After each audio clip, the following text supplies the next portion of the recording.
Bonjour à tous.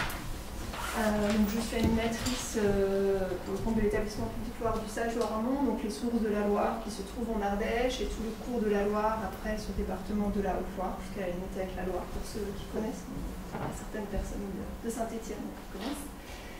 Je vais vous présenter un peu tout le volet participatif finalement qu'on a mis en place dans le cadre du Sage-Loire-Amont, en le centrant plus particulièrement sur la thématique des zones humides.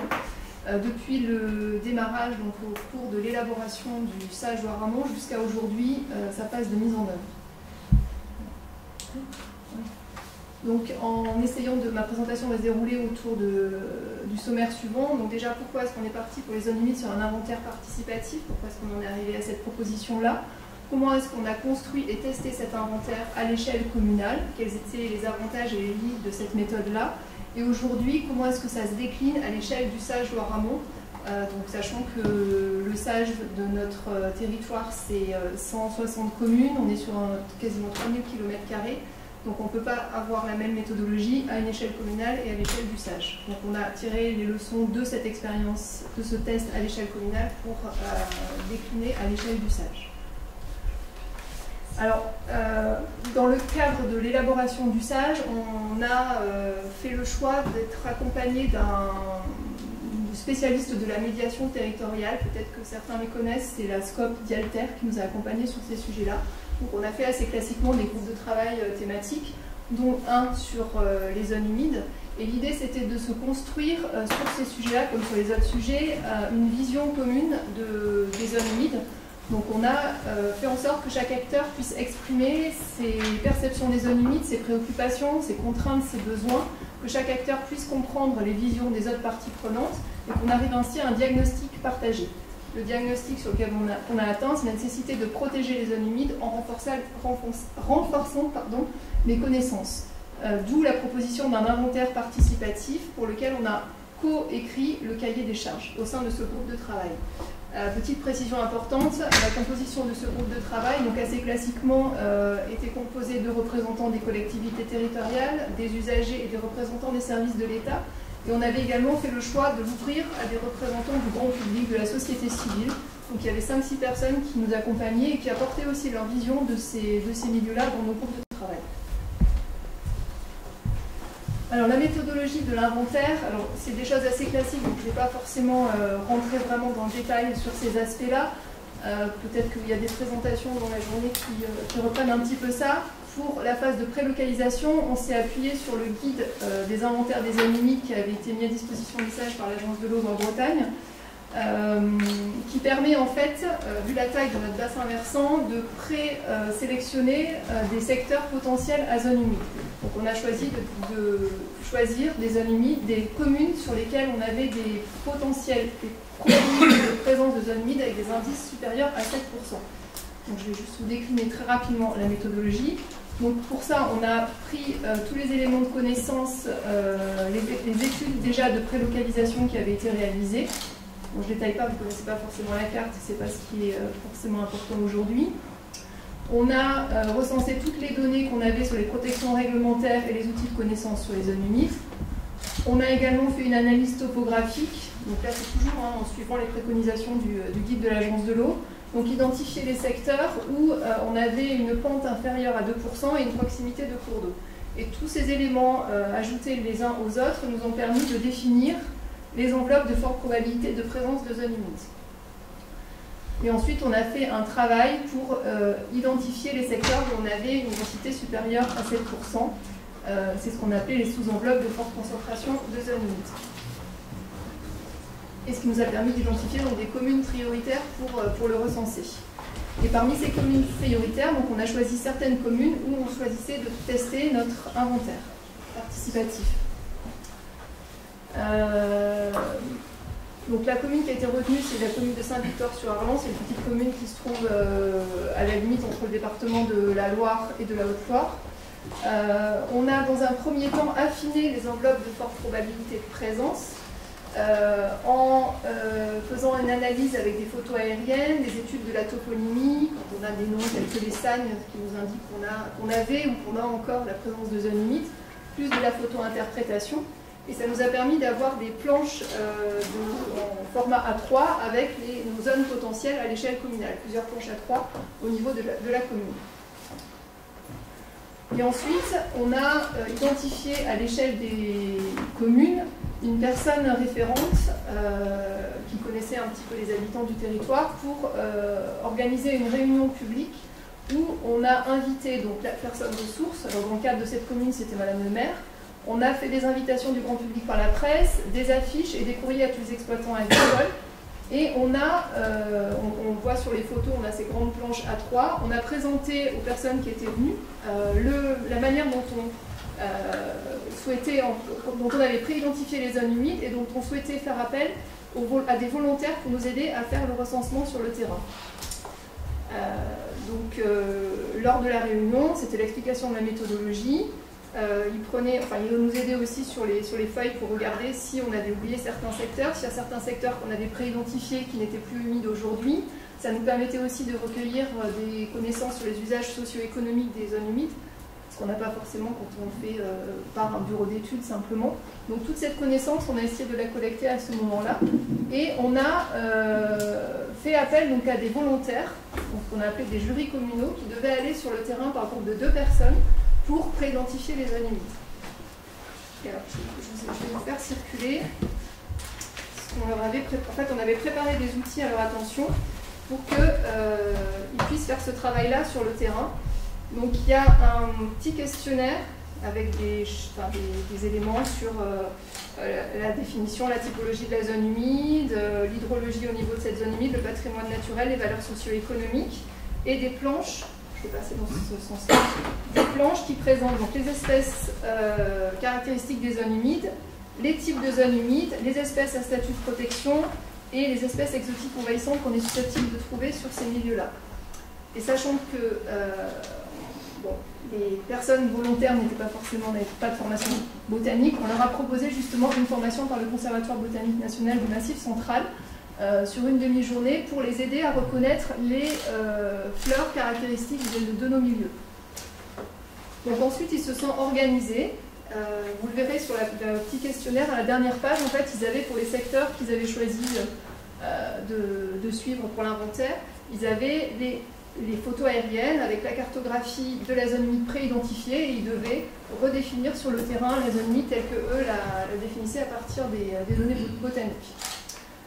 Donc ils ont fait ensuite ils ont conduit la phase de terrain et on a compilé les données au niveau du SAGE pour ensuite produire un livret qui est celui-là. Ça c'est un exemple sur une commune. Donc qui est avec une restitution en réunion publique à l'échelle communale là encore pour du livret une fois l'inventaire terminé. Là, c'est ce que je vous expliquais justement, les différentes planches. Au niveau de cette méthodologie, c'est intéressant parce que ça permet vraiment d'impliquer les acteurs locaux de la commune. Ça diminue un petit peu les réticences et les appréhensions dès qu'on donne aux personnes la possibilité de participer, notamment au niveau des représentants du monde agricole. On sent vraiment qu'il y a un changement dans le comportement à partir du moment où on leur dit mais attendez, c'est vous qui connaissez votre territoire, c'est vous qui avez la connaissance, donc c'est vous qui allez nous aider à recenser les zones humides. On n'arrive pas en étant ceux qui savent tout. Enfin, et finalement, ça change, le positionnement pour faire ce travail-là change vraiment la perception des acteurs. C'est une manière aussi pour eux de resensibiliser les habitants à la protection des zones humides et de, quelque part, ils se réapproprient aussi leur territoire. Alors là, bien sûr, je parle de secteurs qui sont très... qui ne sont pas du tout urbains et du coup, voilà, enfin, on a peut-être aussi, c'est peut-être aussi plus facile à conduire que sur d'autres secteurs du territoire et du bassin en Bretagne. Donc on valorise leurs connaissances.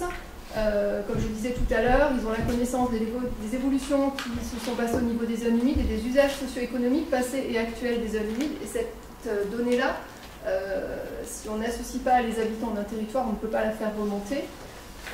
Ça permet également d'avoir un recensement qui est plus exhaustif dans le milieu forestier. Parce que là, c'est des choses qu'on ne voit pas du tout avec les photos aériennes. Effectivement, les habitants du territoire peuvent savoir où il y a eu des plantations, ou quand ils vont ramasser des champignons, ils voient que ça fait flop-flop au niveau du sol. Enfin voilà, toutes des petites choses comme ça qui peuvent remonter et nous permettre d'aller identifier ces secteurs-là. Et coût financier a été mis pour les communes si les bénévoles, si tout le monde joue le jeu, ça permet de ne pas faire appel à un prestataire extérieur et donc du coup c'est intéressant au niveau financier. Alors par contre, c'est un processus qui est très très chronophage. Nous, dans le cadre du test qu'on avait mis en place à l'échelle communale, on avait fait appel à des stagiaires pour nous accompagner, parce qu'organiser les réunions publiques, trouver les personnes ressources, mobiliser les bénévoles, organiser les formations, faire la collecte de toutes ces données-là, c'est très très très chronophage. Donc en fait, on n'a pas pu, je vais l'expliquer dans un deuxième temps, le déployer à l'échelle de toutes les communes d'usage, de cette manière-là par la suite. On a un risque on a une hétérogénéité des données, puisque forcément, ce ne sont pas les mêmes personnes qui vont sur chaque partie du territoire. Et il y a un risque de données erronées ou falsifiées en cas d'opposition si dans les jurys on peut avoir des propriétaires ou des exploitants de certaines parcelles qui ne vont pas vouloir délimiter, encadrer les zones humides de peur de contraintes réglementaires. Enfin, vous savez ça aussi bien que moi. Oui, voilà, il y a la difficulté aussi de mobiliser des volontaires pour trouver des personnes qui ont le temps. La difficulté de trouver des personnes qui ont une parfaite connaissance du territoire de leur commune. Donc ça avait très bien fonctionné sur les communes qu'on avait retenues, parce qu'on avait vraiment une personne ressource qui finalement avait fait venir aussi des personnes à la réunion de lancement, et ça nous avait aidé à avoir du monde pour les jurys communaux.